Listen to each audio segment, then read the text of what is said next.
कभी तुमने ये सोचा है कि बहनों की अदाएं भी तो माँओं जैसी होती हैं। ये खुद भूखी भी रहती हैं, ये खुद प्यासी भी रहती हैं, पर झुलसती धूप में ये परियां छाँव जैसी होती हैं। कभी तुमने ये सोचा है कि बहनों की अदाएं भी तो माँओं जैसी होती हैं।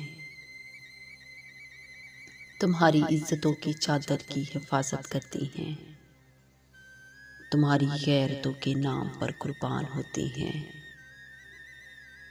ये अपनी ख्वाहिशों के अक्सर गले को घोंट देती हैं।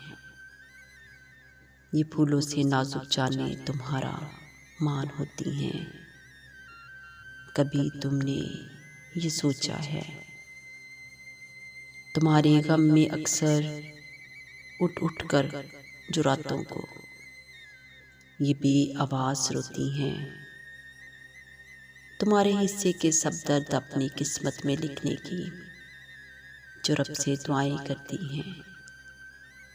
ये अपने हिस्से की खुशियाँ जो तुम पर वार देती हैं।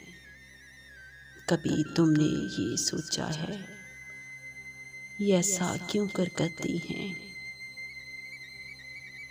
ये माँ का रूप होती हैं, ये माँओं जैसी होती हैं।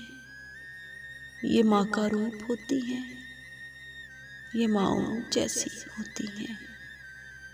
कभी तुमने ये सोचा है कि बहनों की अदाएं भी तो माँओं जैसी होती हैं।